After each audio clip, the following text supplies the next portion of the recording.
Good morning, good afternoon, good evening, depending on your time zone and depending from where you're watching us from. This is Biafra Watchman TV. We are live and we are direct. We are here to bring you the gospel of redemption. We are here to speak the bitter truth without fear or favor. If today is the first time of coming across our video and you like what we are doing here in this channel, please subscribe, like, and share the video to go more viral. Week 1, you all will listen to what transpired in this X-Space meeting.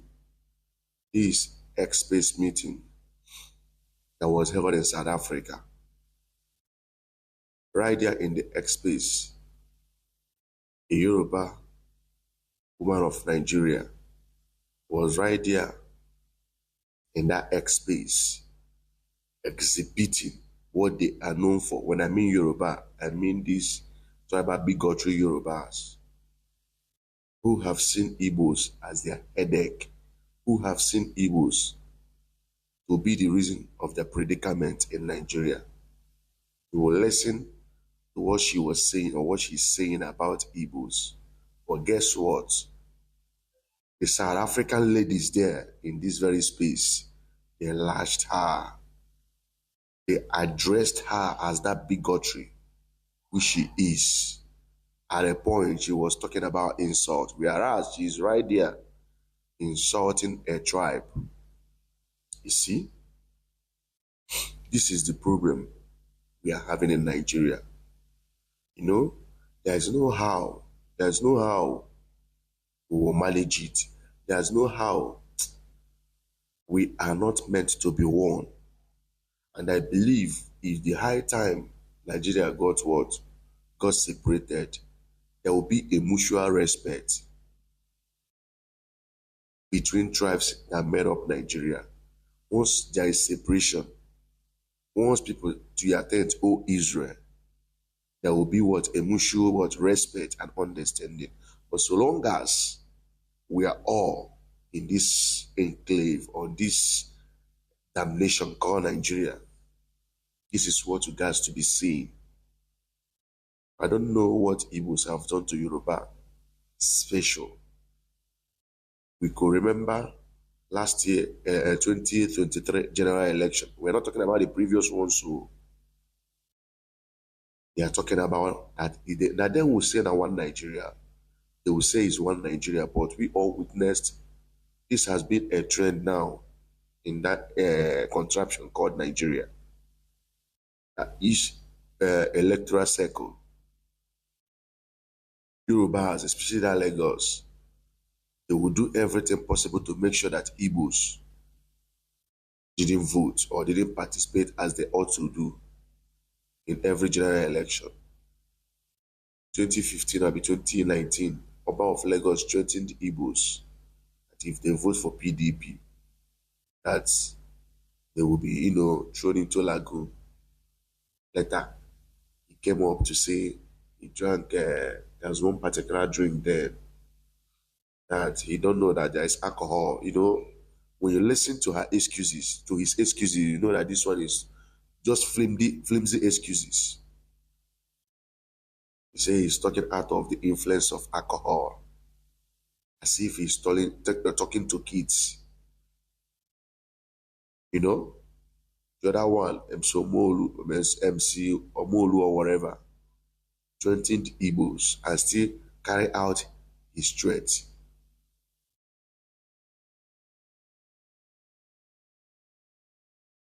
Now, after the election, he started going around in different places in Lagos State trying to buy Igbos.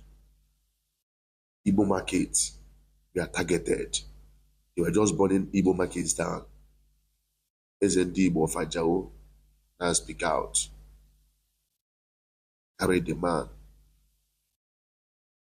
Kept him in the Kirikiri for virtually, was it 2 years or a year? And just because he said if you continue to be burning Igbo properties unchecked without government doing anything, that they will have no option than to call their boys to come and protect their market. That's all the crime they said committed.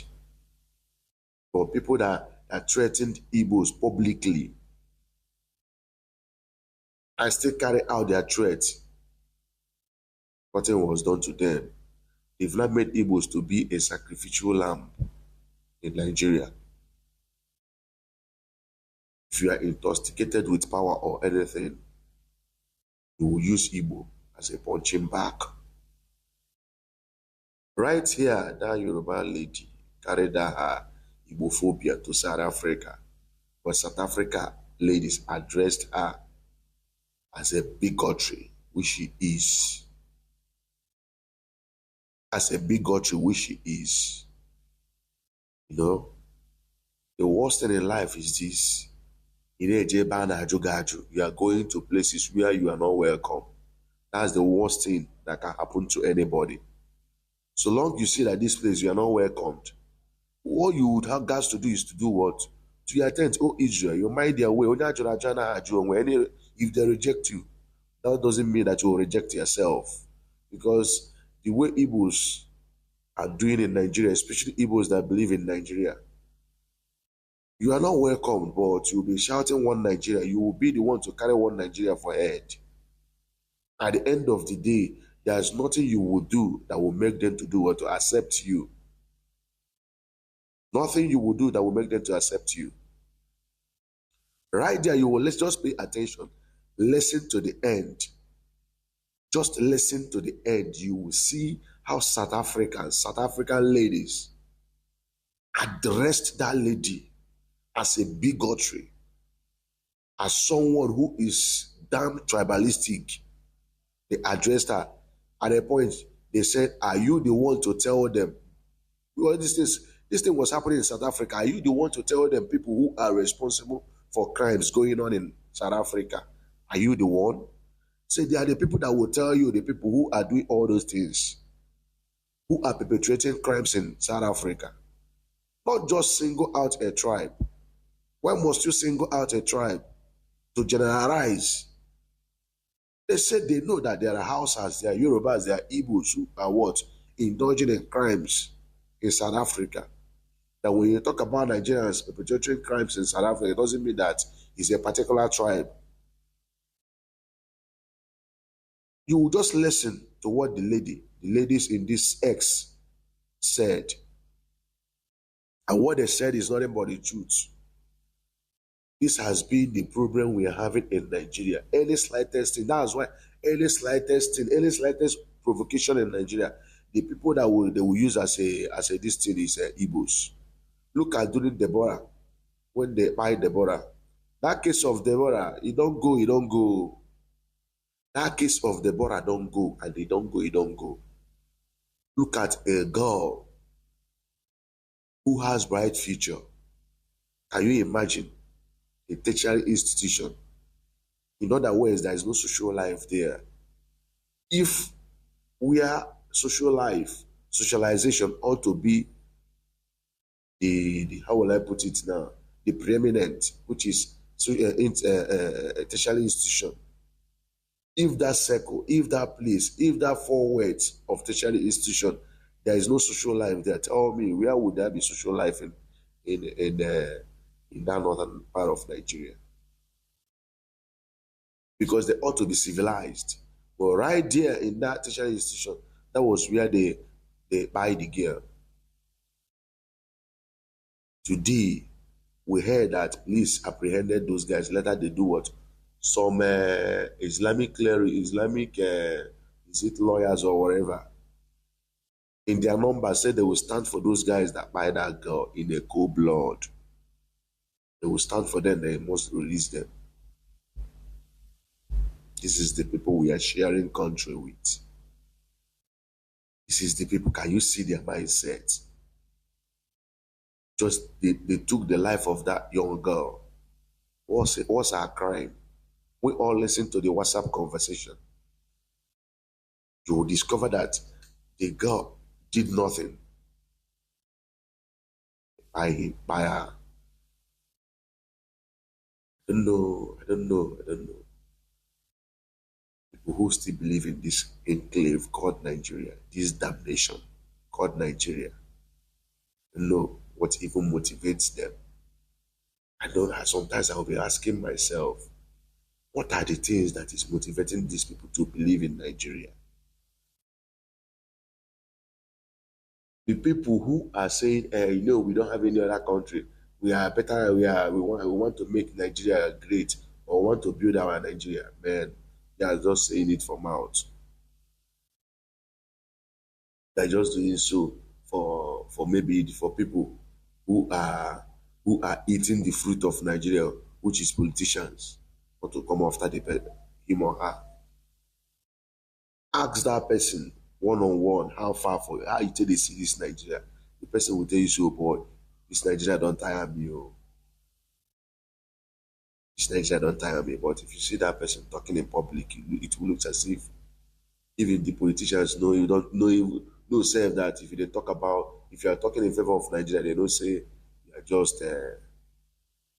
just pretending, because they themselves they don't even tire for Nigeria. Then we be politicians don't even tire for Nigeria. It's just that Nigeria is a place where we say there's nobody is in control. Grab the one you can grab. If you know that one where you can grab, just grab it.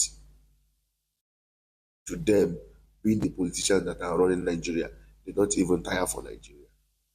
So let me not digress. I want you guys to watch, listen, the conversation. I greet you all. Peace and love. They married the Igbos. They see what the Igbos are doing in their own country. They didn't mention the Yoruba people. They say that Igbo people. That's why I say Igbo people. The South Africans are saying, but let me finish. Listen to yourself. You answer me something. Let me finish. Hold on. Listen to yourself. No, let me finish, please. Hold on. You go to one platform, you listen to a group of people on one platform, and then you then arrive to a conclusion that all Igbo people, that the Igbo people in South Africa are the ones that are committing crime. How shallow of you. Do you have a brain, my sister? I cannot. Oh my God, don't insult me, please. Hold on. We are here, we don't insult each other. I am nipping you because you are Don't insult me. When you ask me something, let me answer it. You. I'm not afraid of you. I'm a thug. Let me answer it. When I answer it, then you can speak. Hold on. You're not going to answer anything until I'm ready for you to answer.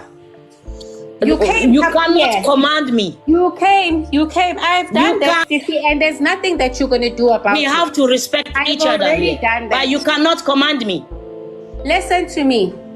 I can't listen to you if you are not listening to me. You came up here disrespecting the Igbos, saying that the Igbos are the ones that are committing crimes in South Africa because of a platform that you were on. And respect but now me, you don't want I'm going to respect him. But if the Igbo man don't respect me, I don't have any respect for him. You've got very big issues. Clearly, you got an issue with I don't have people. any big issues. You have big issues because you are talking about Nigerian people. South Africa. You don't care about talking about South Africa. You are big. I will drop you. Sissy, I will drop you. I won't negotiate with you. If you drop me, I will not negotiate with you. But you cannot go onto a platform and listen to people on one platform and arrive at the conclusion that it's only Igbo people in South Africa that are committing crime. It goes to show that you don't like Igbos. It goes to show the heart that you have towards the Igbos. As South Africans, we know that it's Nigerians that are committing crimes. We know that Igbos are involved. We know that Yorubas are involved. We know that the Benins are involved. We know that there's even Hausas here as well that are involved. Why is it that you are not even a South African, you are not even facing these issues firsthand, but you can come onto a platform and tell us that it is Igbos? Listen, my sister, you are not talking to deaf and dumb people here. We know exactly what's going on in our country. We are not idiots. You are not going to come onto a platform and tell lies, spread misinformation about a tribe, and yet you want to then still afterwards say that you don't want all of this tribal nonsense. We should be a united Africa. You are a hypocrite. You are the biggest hypocrite there is. And the Sharia law, it is the truth about the Sharia law. You are hiding the dirt behind your religion. You guys are marrying off 8-year-olds and 9-year-olds and 10-year-olds. I don't care how much you can scream and what nonsense you can say. The truth is the truth. Whether you like it or not, my sister, I don't care. It's the truth. Let us have mutual discussion and not. Wait, Yakubu, I'm not speaking to you. I'm not speaking to you, my brother. I'm speaking. Okay, can I speak now? Respect each religion, please. Let's respect each religion, please. Yakubu, I'm not speaking to you. Each religion. I'm not. The religion affected. And now you give me you permit. You can go ahead and you can talk. Sabi. Can I talk or you want me to keep quiet? Talk. Please, Okay, after you give me thank a you chance very to much. show the video of early marriage of 9 years. It's here, you're looking at me. Look. Videos of everywhere. Islamic. We are not I doubting think about that it. we are Even not 7 here years old is to speak Islamic. about We are not religion. doubting it. You don't need to say we are not doubting and it's Islamic. Marrying 6 years, 7, 8 is Islamic. We are not doubting about and we are not rejecting it. Yes. I'll be in the same country with you. Okay, can I speak now, please? You can go. Can I speak now? I'm a Muslim woman. Go ahead. Thank you very much. I'm a Muslim woman. Anything that my religion permits me to do is not your damn business. Do you understand what I'm saying? Mind your own business. I think it's better. Let me finish. You see, you don't have patience to let me finish. I have patience to let you finish. You don't have patience to let me finish. Then I think that I cannot stay. Let her talk, please. You are Let me shameful. finish. You can say that it is not our business. Let me finish. I think that you don't have any moral. Listen, you don't have any moral. That are ready to die. You know, you have no respect to nobody. As a 10-year-old, they don't have a right to say that, oh, I'm going to marry this man. That's what you guys are doing to children. But when as a grown woman, you can say things like, we must mind please, our do own you think that what you are saying, do you have religion? Do you have religion? Which kind of religion that you are worshiping? Do you have religion? The business of everyone else? Guys, don't mute her. Do you have religion? Guys, don't mute her. Don't mute her. Leave her. But you don't want me to speak. Are you not minding the business of everybody else? Do you mind your own business? To tell people you that ask me a question and now I'm speaking. You tell me that to mind my own business. Mind my business. If you mind your own business, why you are speaking about Muslims? Need to be exposed. And I to will be exposed like on what? a daily basis. To be exposed like what? Little minded. The Muslim woman come and marry your own daughter. How many Reverend fathers rape children in the Catholic Church? How many Reverend fathers in Nigeria? We can't listen to another woman saying because it's okay. I cannot even stand here. Let me see. I'm proud Muslim woman. Did we ever say something Now you want to about compare Catholicism with your Muslim Sharia law. Go mind your own business. You see, you have many problems in South Africa. The white people are taking your own country. Go in there and fight and take your own country. Don't come here and say rubbish things. I'm telling you. No, you are the I'm one a Muslim woman. I didn't invite you to come in my own religion. Do you understand what I'm saying? What are you You going to come do? here and What are you going to do? There's nothing that you're going to the do. white people take your own country. You cannot even take your own country back. And you are coming here saying rubbish about Muslims. That I'm saying that is rubbish. What do you know about Muslim people? You guys are Rubbish filthy woman. people. Whether you like it or not, you are filthy. She's the rubbish woman. She's the rubbish woman coming up here and saying it's okay for a 60-year-old man to be on top of a child. You are the rubbish. You are the rubbish. You are the rubbish. You are the rubbish. To be a woman and say a 10-year-old, an old man must be on top of her. And this is the rubbish that we must allow in our country. Then that religion must stay in your country. In our country, the Muslims here don't marry 10-year-olds. She mustn't come up here. But the least you can do... No, the least she can do is to say it's wrong. No. But she can't stand here and say it's right. Because they are coming here and raping our children. What is she talking about? Imagine anyone on top of her at the age of 10 years. Can you imagine a 10-year-old being mounted? Can you imagine a 10-year-old being mounted by a 60-year-old man?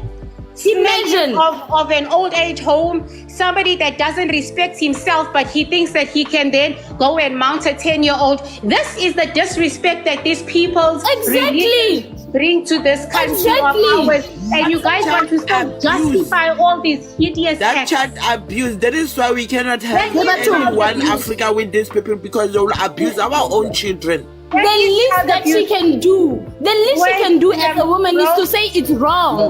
That's the least she can do. Alright, that was crazy and chaotic, but I really enjoyed it. The lady that spoke first is a Yoruba lady. She went to a South African space and started denigrating the Igbos. She told the South Africans that the Igbos are the one committing crime in their country. But unfortunately for her, the moderator did not allow her to say her propaganda. The moderator flipped the table and reminded her that she lives in South Africa. The Yoruba lady do not live in South Africa. The person in South Africa has the moral authority to tell her what is happening in South Africa. She then told her that Nigerians are living in South Africa. And when she said Nigerians, she's talking about the Igbos, Hausa, Yoruba, and every other tribes are living in South Africa, and the crimes are being committed by Nigerians, not by the Igbos. And from there, it spiraled into religion, and the Yoruba lady that went to denigrate the Igbo people was put in her place. You may not understand, but let me tell you this. All this religious and tribal fight that is flying around is politically sponsored. This tribal fight went out of control ever since Bola Ahmed Tinubu became the president.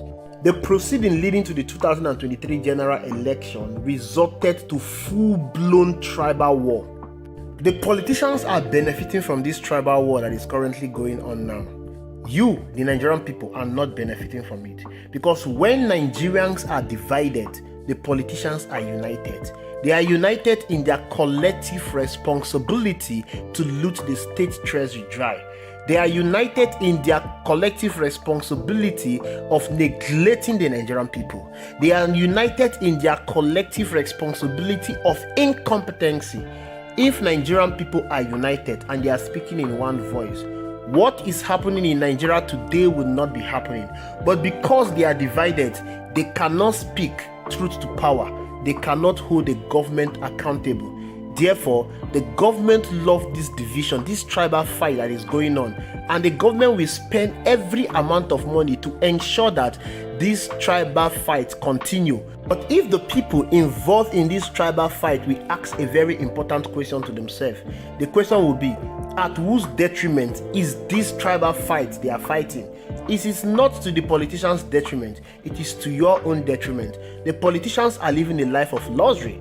For instance, Bola Ahmed Tinubu bought himself a $150 million presidential jet.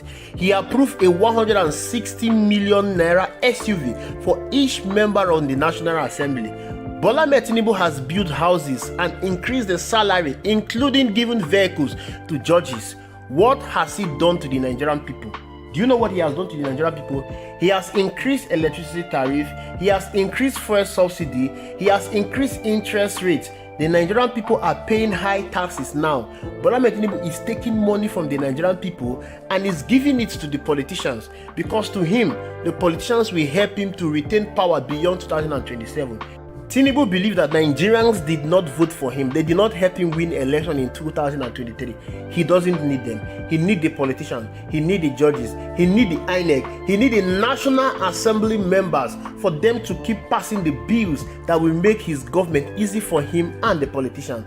Nothing for the Nigerian people. The minimum wage that was implemented and signed into law is yet to take effect on the salary of Nigerians. Price of commodities in the market are still high. Inflation is still on the high side. The purchasing power of the people have been greatly reduced, and yet the politicians are talking about 2027. Rather than Nigerians coming together to speak truth to power, to hold their government accountable, to demand good leadership from their government, they are busy fighting one another, involving themselves in tribal and religious fights that will not benefit them. It will rather divide them along ethnic and religious lines, and they will be the one to suffer the consequence of whatever they are fighting today. What exactly happened to these Nigerian people?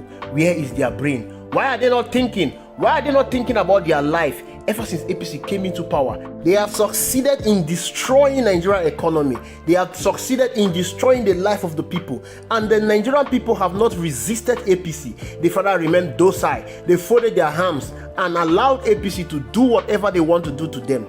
No pushback, no resistance. Rather than holding the government accountable, they are on TikTok, they are on Twitter, engaging in tribal politics. The people that are fueling this tribal fight are benefiting from it. Someone is bankrolling them, someone is paying them. Look at the data increment that was done so far. I expected Nigerians to be angry against this increment. I expected them to hit the street because this data increment affected everyone, including them.